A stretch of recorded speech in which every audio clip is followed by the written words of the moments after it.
Taa bụ ụbọchị ncheta onye kwuo uche ya nke Naịjirịa, nke ndị bekee na-akpọ Democracy Day. Ọ bụ ụbọchị obodo anyị bụ Naịjirịa napụtara onwe ha n'aka ọchịchị ndị agha, ọchịchị ndị militri.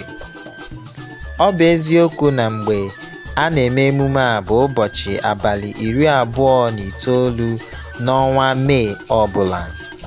Mana kemgbe ọchịchị onyeisiala anyị nọ n'oche ugbu a aha ya bụ Onyeisiala Bola Ahmed Tinubu banyere n'oche, ọ gbanwere ya ka ọ bụrụ n'ụbọchị abalị 12 n'ọnwa Juun ọbụla.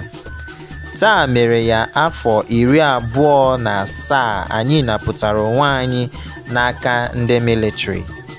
Ọ bụ n'afọ 1999 ka anyị bidoro ọchịchị onye kwuo uche ya. Ọ bụ eziokwu na ala anyị bụ Naịjirịa ahụla ọtụtụ ihe. Anyị ahụla ọchịchị Obasanjo, ọchịchị ịntanetị. Anyị ahụla ọchịchị Yar'Adua, ọchịchị 7 Point Agenda. Anyị ahụla ọchịchị Goodluck Jonathan, ọchịchị mbido Boko Haram. Anyị ahụla ọchịchị Buhari, ọchịchị Economic Meltdown.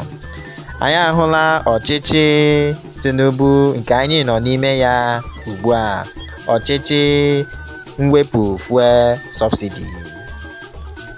Mana ihe niile m na-ekwu n'ụbọchị nke taa bụ biko anyị nweta voters card anyị, maka na ntuli aka ọzọ anyị ga-enwe na-abịa n'afọ ọzọ, ya bụ n'afọ 2027. Biko nụ onye rela vootu ya maka otu iko osikapa maọbụ maka ₦5,000. Biko nụ wetanụ voters card unu, tụọnụ vootu unu, nọrọnụ ka agwọnụ vootu unu. Igbo dịrị, ala Naịjirịa dịrị. Maazị Kingsley.